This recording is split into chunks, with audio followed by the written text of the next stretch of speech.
Proqramlaşdırmaya aid dərslərimiz davam edir. Əvvəlcə kanala üzv olanlara öz təşəkkürümü bildirirəm. Kanala üzv olmaqla məni yeni dərslərin hazırlanmasına həvəsləndirirsiniz. İndi isə proqramlaşdırmada ən çox istifadə olunan operatorlardan danışaq. Bunlar şərt operatorlarıdır. Şərt operatorları şərtin nəticəsindən asılı olaraq müəyyən əməllər yerinə yetirir. Bu operatorlar mürəkkəb alqoritmləri yaratmağa imkan verir.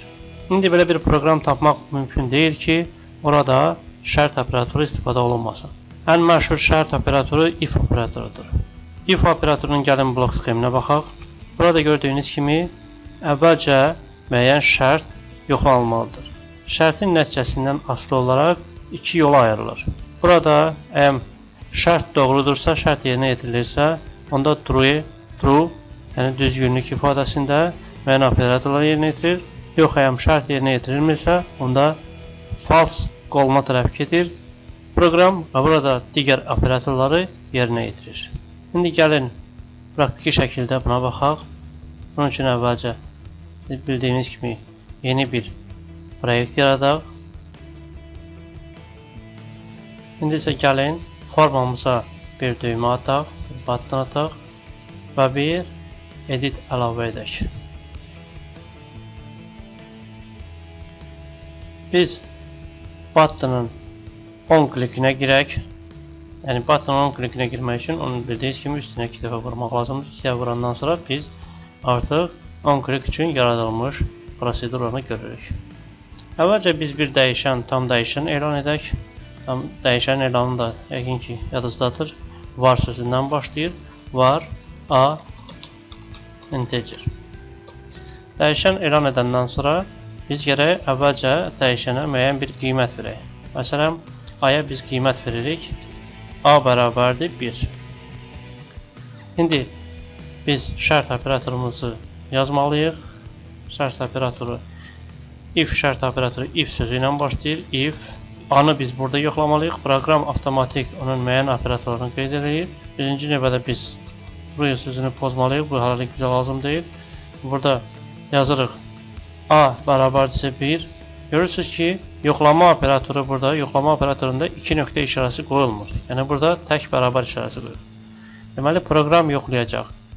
Əgər a bərabərdirsə 1-ə, onda form 1 formamızda yerləşən edit 1 text bərabərdir. Burada bir dırnaq işarəsinin tərkibində 1 yazmalıyıq. Bildiyiniz kimi edit yalnız mətnləri qəbul edir. Və burada əgər istəsə onun əksini də yaza bilərik. Əgər ikinci elan olunmursa, onda else burada yazırıq form 1 nöqtə form 1 nöqtə edit 1 nöqtə text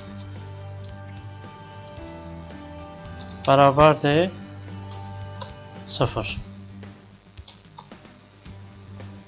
İndi bizim proqramımız artıq hazırdır. İndi proqramımızı biz işə salsaq, görürük ki, editlərə edit sözü yazılıb. Buttonu biz bassaq, görürük ki, dərhal editin tərkibindəki yazı dəyişdi və orada bir işarəsi yazıldı.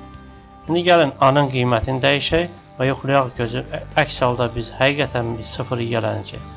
A-ya indi 0 biz qəbul etirsək, burada yenə də proqramımızı işə salsaq,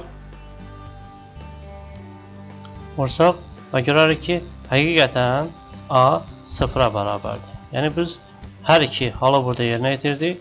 Yoxlama A bərabərdir 1 gedirdi. İkinci halda A 1-ə bərabər olmadığı üçün bu operator yerinə yetirilmədi və keçid oldu ikinci operatora. Şərt operatorunun tərkibində biz çoxlu sayda digər əməlləri də yerinə yetirə bilirik. Gəlin ikinci bir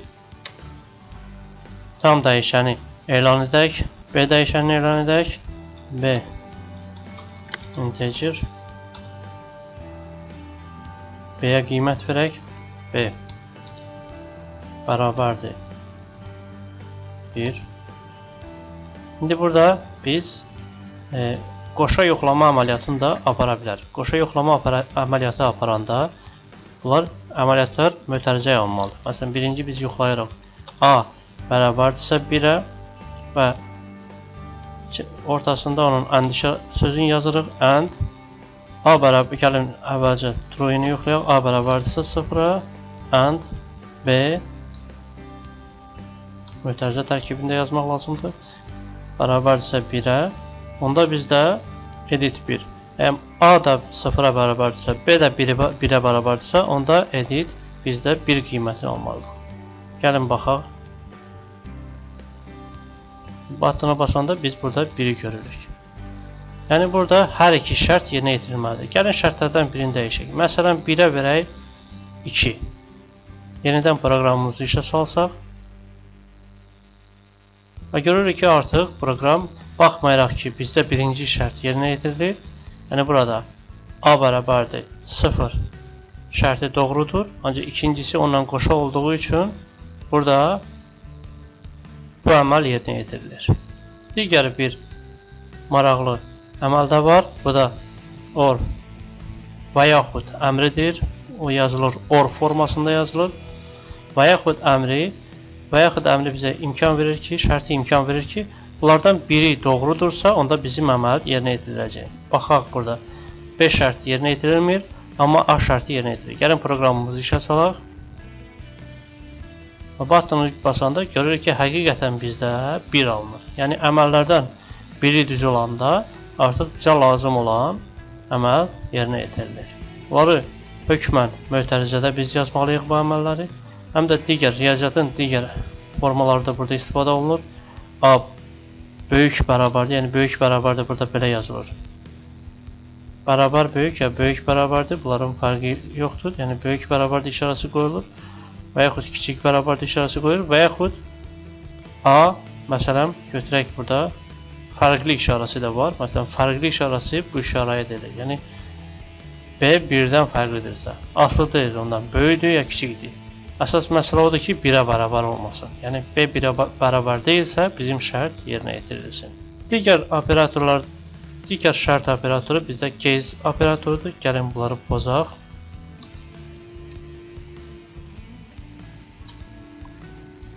Case operatoru bir neçə operatorların seçimini icazə verir bizə. Yəni baxaq burada case yazaq.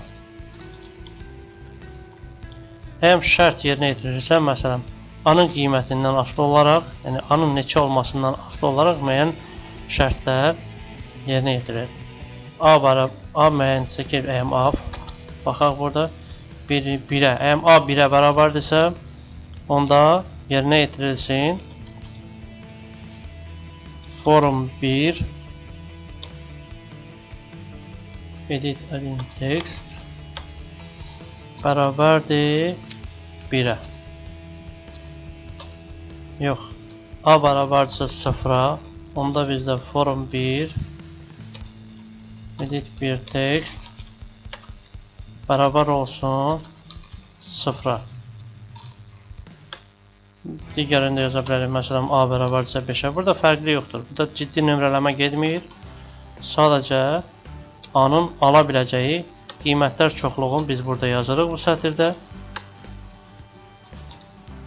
Yəni burada verə bilərik 5, verə bilərik. Məsələn, A 5-ə bərabər olanda edit bir text olsun, qoy 8-ə bərabər olsun. İndi baxaq burada. Bizdə A 0-a bərabərdirsə, A-ya qiymət verək, A-ya verək qiymət biz 5 verək. Və görək ki, bizim tekstimizdə bu necə gedəcək. Proqramımızı işə salırıq. Buttonu basırıq və görürük ki, həqiqətən 8 yerinə yetirildi. Yəni biz burada 3 şərt vermişdik. A-nın bərabər olması 1-ə, 0-a, 5-ə. Yəni biz istədiyimiz qədər, bizə lazım olan qədər burada formalar verə bilərik.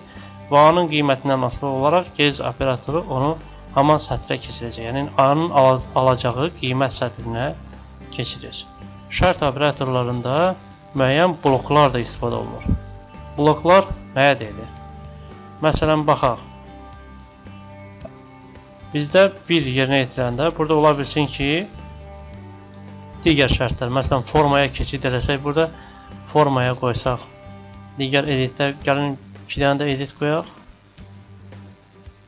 Buttonun tərkibinə keçirik. Və burada baxırıq.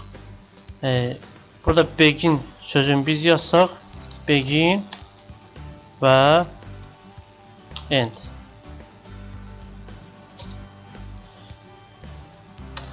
Bloklar bizə imkan verir ki, biz bir şərtin tərkibində bir neçə əməlləri yaza bilək. Edit 2-yə də məsələn biz burada qiymət verə bilərik. Edit 2-yə məsələn burada verək. Məsəl üçün 11 qiyməti verək.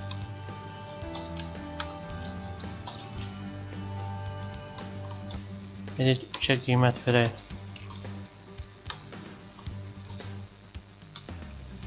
%111 məsələn, məsəl üçün. Onu da bərabər eləyək 1-ə. Yəni bizim birinci operator yerinəcək. Biz burada bir blok yaratdıq.